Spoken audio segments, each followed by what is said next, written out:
안녕하세요. 우리 반려동물들의 건강 상식을 좀 더 쉽고 간단하게 알려드리는 우리 동네 수의사 박준석입니다. 자, 오늘은 제가 강아지 신경계 중에 많이 발생을 하는 디스크라는 이 질병에 대해서 한번 자세하게 한번 설명을 드려보도록 하겠습니다. 제가 디스크에 대해서는 정말 좀 많은 영상들을 올렸는데, 이전에 간호사 선생님과 함께 이제 침치료 어떻게 하는지 이런 것들도 한번 보여드린 적이 있고, 실제로 닥스훈트나 웰시코기가 어떤 질병이 많이 발생하는지 그때도 디스크를 제가 설명을 드린 적이 있는데, 댓글들을 보니까 디스크에 대해서 조금은 더 자세하게 한번 만들어 주셨으면 좋겠다 라는 이야기를 하셔서 이번 영상을 한번 만들어 봤어요. 그리고 실제로 저희 병원에서도 한 달에 한두 케이스 정도 디스크 수술하고 재활치료하고 이렇게 이어지는 케이스들이 있는데, 실제로 이제 디스크라는 질병에 대해서 여러 수의사 선생님들께서 이야기를 하시는 부분도 조금 다르고, 보호자분들께서도 받아들이는 정보의 정도가 조금씩은 다 이제 다르게 알고 계신 것 같아서, 디스크라는 질병을 어떻게 접근을 해야 되고 우리가 어떻게 진단하고 어떤 치료법들이 있는지 이런 것들을 한번 설명을 드릴게요. 일단 디스크의 정의부터 먼저 볼게요. 디스크라고 한다는 거는 뭐죠? 척추 뼈와 뼈 사이에 디스크라고 하는 이 완충작용을 시켜주는 이 물질이 있는데, 디스크가 본래라면 뼈와 뼈 사이에 있어야 되지만 뼈가 너무 심하게 압박을 받다 보면 얘네가 아주 딱딱한 젤리 같은 그런 성질인데, 뼈끼리 계속 압박을 주다 보면은 젤리가 터지겠죠. 터지거나 튀어나옵니다.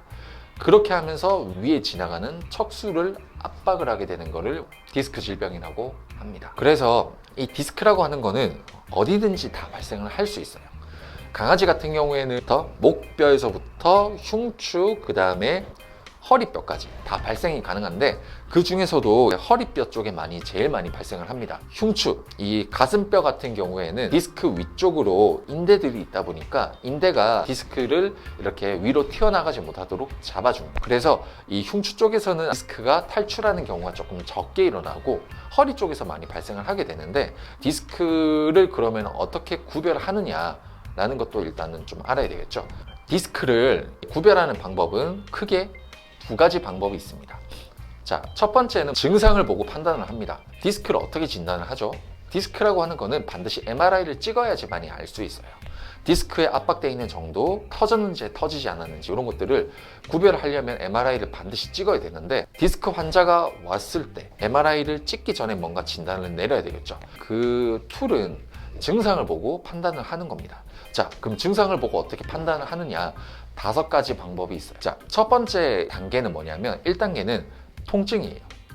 통증이 있는데 얘가 너무 잘 걸어 다니고 특별하게 이제 어디가 마비 증세를 보이는 건 없는 것 같아. 그러면 1단계입니다. 2단계는 뭐냐? 통증은 기본, 앞다리나 뒷다리가 어딘가 좀 휘청이면서 걷는 느낌, 좀 되게 불편해 보이는, 그게 2단계. 3단계는 뭐냐? 앞다리 혹은 뒷다리가 완전 마비가 일어나는 거예요. 끌고 다니는 거죠, 다리를. 아파하는 건 물론이고 끌고 다니는 거예요. 4단계는 뭐냐? 오줌을 스스로 못 보는 겁니다. 얘네가 하루 정도를 소변을 못 보거나 혹은 소변을 질질 흘리고 다니거나 그럴 때 이제 4단계라고 합니다. 5단계는 뭐냐? 딥페인 소실. 딥페인이 뭐냐면요, 뼈를 꼬집어도 모르는 거예요. 뼈를 꼬집어도 모를 정도로 통증에 대해서 굉장히 둔감해진 거죠. 이 5단계가 되었을 때는 굉장히 예후가 안 좋아요. 그래서 딥페인 소실이 일어나기 전에 뭔가 빨리 조치를 취해야 됩니다. 자, 방금 제가 증상에 맞춰서 5단계로 나눈다라고 했죠. 왜냐? 강아지가 디스크 증세를 앓고 병원에 왔는데 이 친구를 MRI 찍기 전까지 제가 정확하게 진단을 내릴 수가 없잖아요. 하지만 증상을 보고 대략적으로 판단을 할 수 있다는 거죠. 이 증상을 보고 치료함에 있어서 한 가지 팁은 뭐냐면, 단계가 올라가면 올라갈수록 보통 예후가 안 좋습니다. 1단계와 2단계는 수술을 하지 않아도 100%까지 치료가 가능합니다. 하지만 3단계부터는 수술을 하지 않으면 완벽하게 치료되는 가능성이 80%밖에 안 돼요. 그리고 4단계부터는 빨리 수술하지 않으면 다시 이전 단계로 돌아갈 수 있는 가능성이 급격히 떨어지고, 5단계, 아까 제가 말씀드렸던 딥페인 소실, 골든타임인 24시간에서 48시간을 넘겨서 수술하게 되면 수술을 정확하게 한다 하더라도 그 신경이 살아나지 못할 가능성이 굉장히 높다라는 거죠. 그래서 병원에 아이가 왔다, 뼈를 꼬집어도 모를 정도로 딥페인이 소실이 되었다라고 한다면 빨리 MRI를 찍고 터졌다 혹은 압박률이 너무 심하다라고 한다면 재빨리 수술을 임해야 됩니다. 그래서 증상을 보고 제가 방금 말씀드린 것처럼 5단계로 나눈다라고 했고, 실제로 MRI를 찍어보면 이 MRI 상에서 타입이 2가지 타입으로 나누어져요. 첫 번째 타입은 뭐냐면 한센 타입 1, 터진 타입입니다. 실제로 디스크가 터져버린 거죠.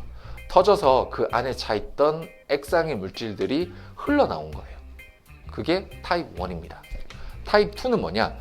압박이 되어 있지만 터지진 않은 단계예요. 그러니까 디스크가 억지로 버티고 있는 거죠. 뼈끼리 부딪혀서 억지로 버티고 있는데 터지진 않은 거예요. 그래서 보통은 2단계보다는 1단계가 조금 더 예후가 안 좋고, 아까 제가 말씀드렸던 증상에 맞춰서 단계가 올라가면 올라갈수록 예후가 더 안 좋기 때문에, 만약에 얘가 증상이 조금 높은 단계인데 MRI를 찍었더니 압박률이 높고 터졌다, 그러면 빨리 수술을 해야 됩니다. 수술 시간이 24시간을 넘어가면 되도록이면 좋지는 않습니다. 그러면 치료는 어떻게 하느냐? 디스크의 치료법은 크게 3가지가 있어요. 첫 번째는 약물, 두 번째는 재활, 세 번째는 수술입니다. 1단계와 2단계는 수술을 하지 않더라도 100% 완치가 가능하다라고 말씀드렸죠. 그래서 얘가 통증이 되게 심하거나 혹은 통증도 있고 뒷다리가 뭔가 약간 흐물흐물하게 걷는다, 하지만 파랄라이시스까지는 아니다라고 한다면 이 친구 같은 경우에는 수술하지 않더라도 완치가 될 가능성이 높습니다. 하지만 3단계, 마비가 일어나서 다리를 완전 끌고 다니는 3단계부터는 수술을 같이 진행을 하시는 게 좋습니다.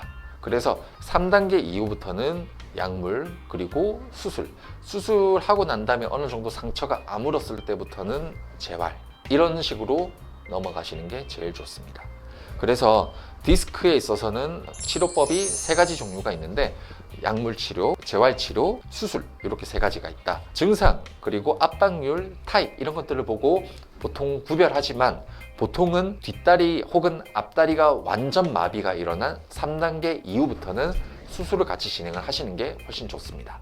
디스크라고 하는 거는 척추와 척추라고 하는 이 뼈 사이에 있는 이 완충작용을 시켜주는 물질을 말하는데, 얘네가 뼈끼리 압박을 많이 받게 되면 터지거나 튀어나가게 되죠.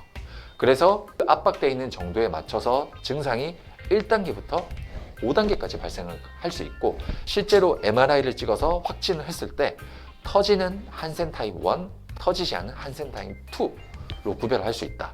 그리고 증상으로 볼 때 3단계 이상부터는 웬만하면 수술로 넘어가시는 게 좋다라는 사실을 꼭 기억을 하시기 바랍니다. 디스크라고 하는 거는 골든타임이 있기 때문에 만약에 24시간 혹은 최대 48시간을 넘어갔을 때 수술을 하더라도 예후가 좀 안 좋은 경우들이 있으니, 허리가 긴 닥스훈트나 웰시코기, 그리고 뛰는 걸 많이 하는 푸들이다, 근데 허리를 만질 때 되게 아파한다, 그러면 디스크일 수 있으니 반드시 근처 병원에 빨리 방문을 하시기 바랍니다. 아시겠죠?